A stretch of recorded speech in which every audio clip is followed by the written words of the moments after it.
No company is immune from the impact of the recession, not even the one-time darling of Wall Street, Starbucks. Same-store sales in this country have dropped 9% since the end of September, and Starbucks is finding that getting back to its venti-sized profits could be a tall order. I recently talked with Starbucks CEO Howard Schultz in an exclusive interview. Have you had one of these yet? No, I haven't. This is mocha coconut frappuccino. Thank you. He's the king of coffee, who oversees more than 16,000 Starbucks worldwide. So I think it's another big idea for us. And has made lingo like this. Really? Can I have a doppio espresso macchiato to go? A what? Yes. Part of the lexicon. Why do you have to do that? Why can't you do small, medium, and large like normal people? Seriously. It's just what happened. I went to Italy and I saw all these names and it just made sense. Now people tell me there's 70,000 different ways that our customers can and do order a Starbucks coffee. I would like a latte. All, according to Schultz, make up the Starbucks experience. But today, this Wall Street star, now seen as an everyday symbol of grande indulgence, is struggling.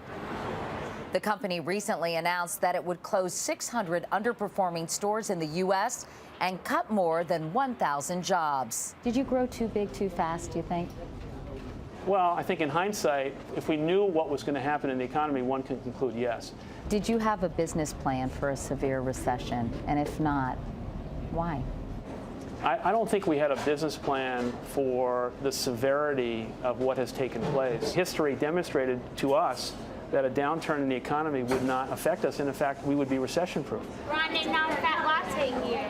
But Schultz has learned the hard way. And now a recession has made justifying a regular Starbucks run hard to swallow. In New York City, a venti latte at $4.39 a day adds up to over $1,500 a year. We have seen people who perhaps are making a discretionary decision, either in the afternoon or perhaps not come because they don't have the money.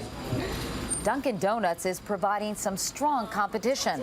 Once only in the Northeast, it's expanding to Las Vegas, Dallas, and the home of the original Starbucks, Seattle, trying to be the cup of joe for the average Joe by mocking the Starbucks approach. Can I get a large? Oh, a DHE? What's a DHE? It's a large. Will you bring your prices down when somebody says, you know, I can't afford a venti latte? We're selling more than a cup of coffee. We always have. While Starbucks will be offering discount cards and less pricey coffee, Schultz refuses to cut corners. In fact, he regrets some past moves, like buying more efficient espresso machines and replacing couches with tables and chairs to accommodate more customers. Those are changes that should not have been made. But there was so much pressure on our stores because so many customers were coming through and people were complaining about speed of service. He believes he can save the company more than $400 million a year by cutting transportation costs and reducing waste. But he says his loyal customers who come in for much more than coffee won't even notice. Post 9/11, we saw an immediate uptick in the amount of people in our stores. It was that people wanted human connection in the sense of community. So we don't want to do anything that would fracture the experience. Here you go. Nor will he stop providing health insurance for all his employees, even the part-timers, something he strongly believes in after watching his father, a delivery driver in Brooklyn, suffer without health insurance. This is responsible capitalism. Can Starbucks keep its mission statement in this economy? Schultz says he's optimistic, but he's also realistic and offers would-be entrepreneurs this piece of advice. Great opportunities can be and have been created during tough economic times. And this might sound a little naive, but I got here personally by believing in big dreams. And I think if you are an entrepreneur, you've got to dream big and then dream bigger. And speaking of responsible capitalism, philanthropy is an important part of the Starbucks brand.